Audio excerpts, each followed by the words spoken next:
So guys, today I got for you my monthly favorites episode in which I'll be sharing with you those perfumes I've been loving and wearing the most during October 2024. More health information is going to be down below in the description box. Check it out for some links and also discounts with which you can actually shop. A whole bunch of fragrances I have on the list today, and I'm really excited about that because some of these I haven't touched in years and others are brand new releases. So make sure to give this video a huge thumbs up, as well as feel free to subscribe to my channel because that helps me out a lot. And without any further ado, let's get started. So hello and welcome everyone to today's monthly favorites episode about my most loved fragrances of October 2024, but you let me know about yours down below in the commentary section. And I want to get started with a brand new release from Francesca Bianchi that is called Voluptuous Oud. Probably you've already heard about it. I know that there are so many fans of Francesca's work and she creates very special fragrances. I would describe her signature as dark, very provoking, and also animalic vintagey.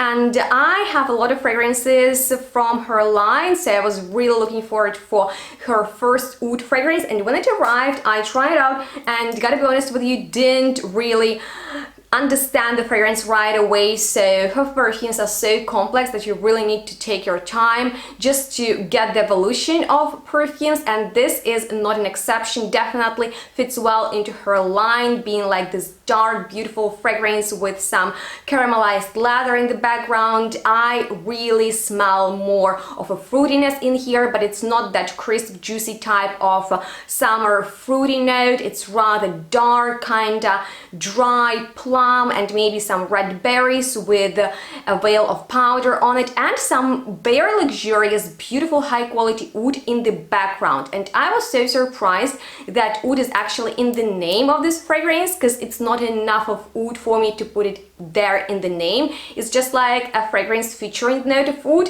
instead of being like a full-on oud fragrance, if you know what I'm talking about. But nonetheless, it's still such a gorgeous fragrance that I'll be wearing on night outs, especially during the winter time, just because it's so warm and it projects really well. Like all of her perfumes, it is strong. I don't overspray it at all. I've just started wearing it, but I really want to share with you my thoughts on this gorgeous fragrance, especially if you've been waiting for something with oud from Francesca. You definitely need to check it out. Let me know if you'll be picking it up. You can actually get it with my discount of her official website, so down below you'll find more information. And I find that this is definitely a wearable type of fragrance, especially for colder weather. That is absolutely unisex, and if you like Francesca's work and you've been missing something with oud in it, I think you will really like it. Something that I fell in love with at first sniff is actually Orientica's new release that was done in collaboration with Dani, and I had no idea who she is. Let me know what you think about this bottle.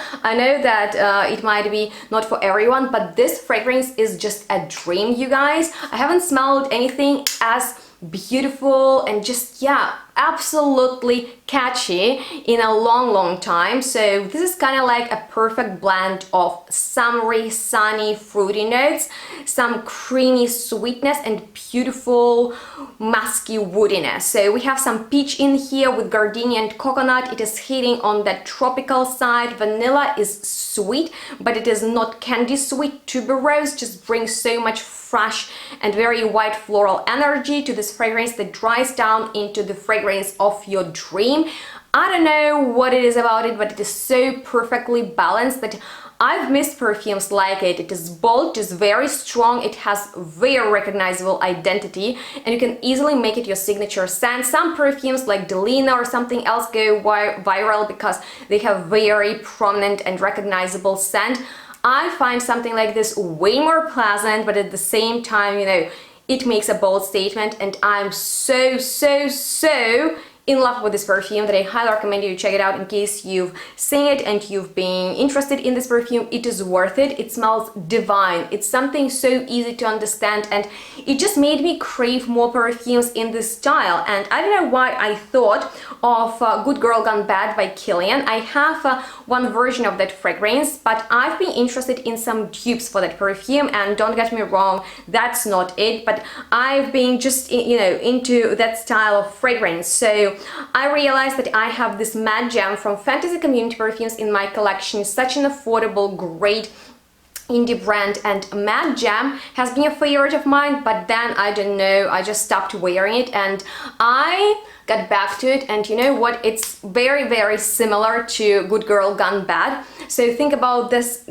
beautiful dusty osmanthus, just powdery, it is a little bit milky, so good. If you're looking for an affordable alternative for Kilian's Good Girl Gone Bad, I think it is one of the best options, but if you're gonna recommend me something else, please do so. Another crush of mine has been the note of raspberry. I've been really enjoying fruity fragrances, as you can probably tell, and I've already mentioned Juliette Hazegan's Lipstick Fear in a couple of my previous videos, but I'm here to talk about it once again just because I keep on wearing it non-stop. I find this is a beautiful fragrance for chillier weather, but it is so tricky to find the right time to wear it because in the summer it is too dull, I can't smell much of it, and when it is too cold, same thing. So it should be like the perfect weather condition, and that makes it tricky for me to actually wear and enjoy it. So this is the scent of raspberry scented lipstick that is not too powdery, it is more like waxy with a lot of patchouli to it, so technically it could be called fruit chili, and it is lovely, but it is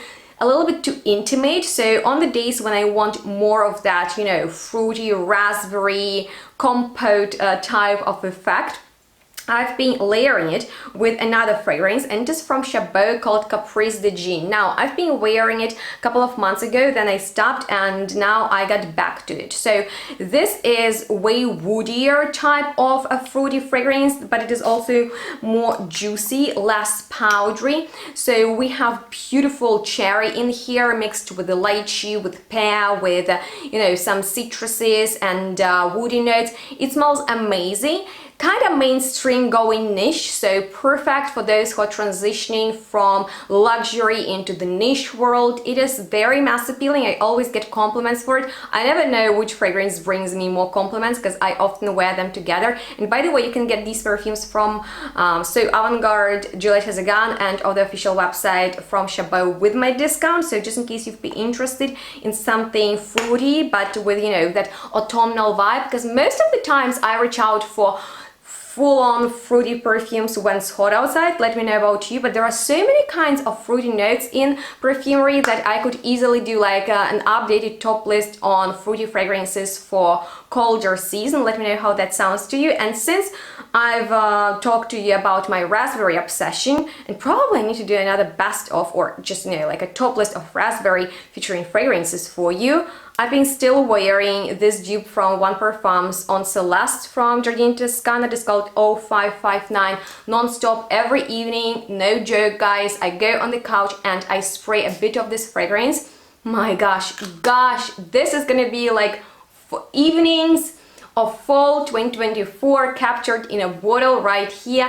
Obviously way more affordable than Celeste, but it's a gorgeous kind of like Parma Violet candid scent of violet candies with crystallized vanilla sugar. I really like that crystallized vanilla texture in here. Bit of raspberry, you know, it goes really well with violet. It is not too lipsticky, but sometimes it gives me that vibe and I'm there for it all the time. It's just very comforting, it's alluring. I can get enough of it. It's perfect if you're looking for something new with violet, with raspberry. Such a gorgeous fragrance that makes me so peaceful inside, and yeah, it is very affordable too. We'll leave a link to their website just in case you're interested in that.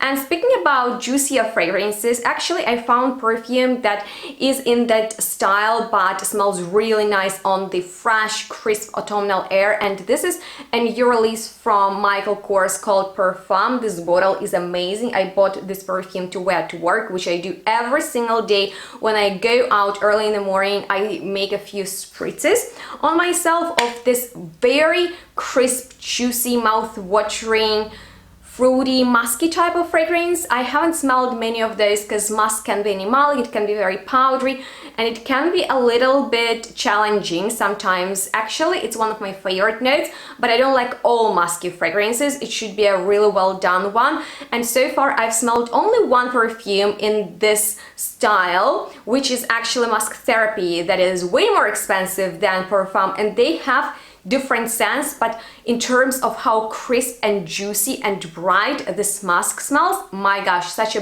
beautiful fragrance that you can actually wear on the everyday basis. It's a very safe perfume for work, for formal environment, but it smells classy at the same time, and there are no more other fragrances quite like it, which makes it smell unique too, but you know, elegant and beautiful. Oh my gosh, I just love it.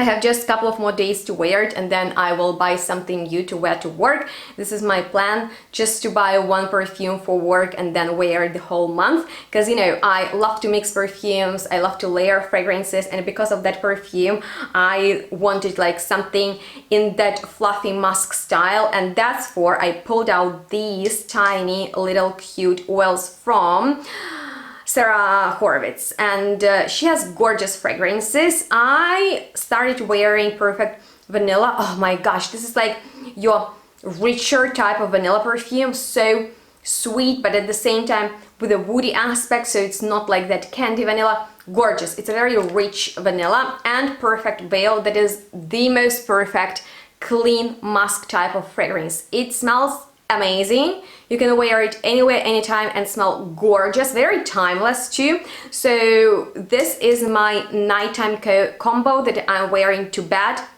You know, put on my pajama, roll these on the wrist, tap, tap, tap, and then, yeah, I fall asleep with these very grounding fragrances. They are relaxing. I like certain vanillas for, you know, just like slowing down and yeah, just getting into that relaxed mood. But something different with vanilla that I'm actually wearing out, so complete opposite, is the new release from Maison Violet, and I just need to talk about Pour Rêver one more time. I know I've been doing that recently because they've just released it, and oh my gosh, this is such a gorgeous fragrance, you guys, especially with the festive season coming up. I think this is what I will be wearing non-stop even further. But yeah, this month it has been this, you know, beautiful tea, chocolate, woody vanilla type of fragrance that is gorgeous on the evening if you're going to, you know, like a town or a restaurant. It is so atmospheric, projects really well. I've gotten so many compliments, especially from men for it, and they've been so curious about it because some told me it smells powdery and sweet, and others told me that I smell smoky, and that attracted them. Maybe because of the incense, maybe because of the cacao and vanilla, I'm not sure. I know that there is a note of maroon glaze, and I can smell it so much in here, but you know, there is some room, there are some balms, there are so many beautiful notes in this fragrance, but for me, it's like a gorgeous evening twilight type of fragrance for fall, when you're wearing your scarf, your coat, your jacket, something warmer. And this fragrance, my gosh, if you like By the Fireplace from Margiela and you want something in that vein, I think you will really love this, and you can get it with my discount from their website, and definitely do so. I'm sure you won't regret this purchase because it's phenomenal for the colder weather. You can wear it now during the last fall month, and then during the festive season for the holidays. It's gonna be amazing. And next fragrance is actually the one that I haven't touched in a long time, maybe even years. I'm talking about Monopteros from the German brand Der Duft. Now this is a very crisp, this is a clean, but also a little bit I don't know, just weird type of perfume. It smells like window cleaning thing, you know, that you spray on the window to clean it. It has that aldehydic part. It hits on the cucumber a little bit, so that the green, very crisp, maybe even a little bit oily part is in there. Coconut in here, smells like coconut shower gel, coconut soap. So really think about clean, cold notes, and it's amazing for very cold days, even for rainy days, okay, because of those metallic tones. There is black pepper in here that is very noticeable, and at the same time there is coffee, there is the raspberry that I've been so into last couple of weeks, and some nutmeg, you know, neroli, cardamom, even coffee, which is so weird. So very strange notes combination. The fragrance is unusual, it's not for everyone.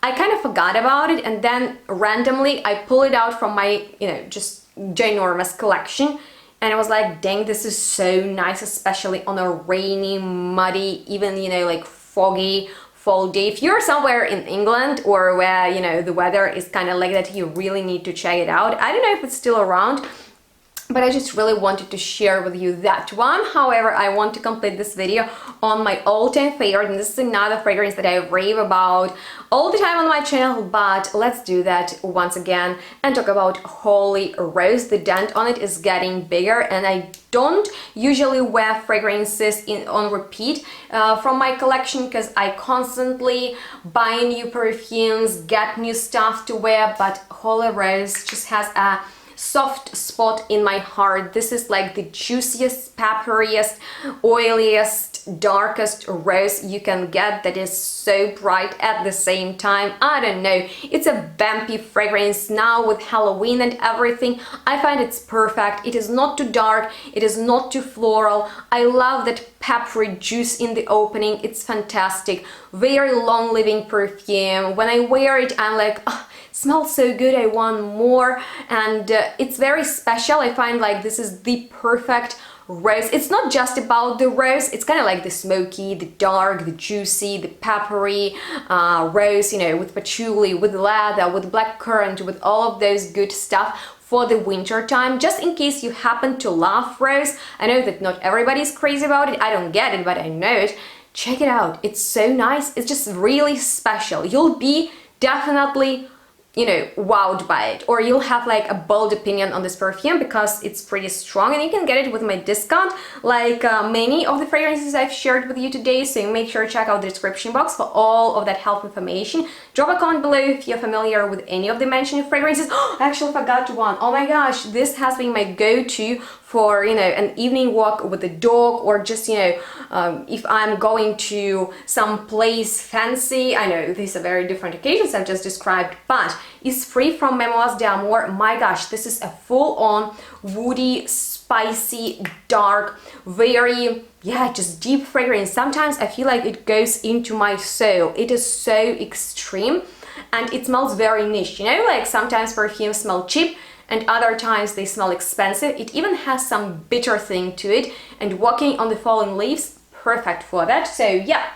let me know your monthly favorites in the commentary section. I'm excited to hear from you. For the questions, I'm here to answer them. And please give the video a huge thumbs up if you enjoy these chatty videos, these collective monthly favorites episode, because, you know, it doesn't take you much to press on that like button, and it really helps my videos to get out there. I would appreciate your subscription. I'm excited to see my followers growing, so thank you so much for spending time on my channel. If you want more content from me, feel free to follow me on my social media, activate the bell, and make sure to stay tuned and smell good. We'll see each other next one really soon. Bye bye.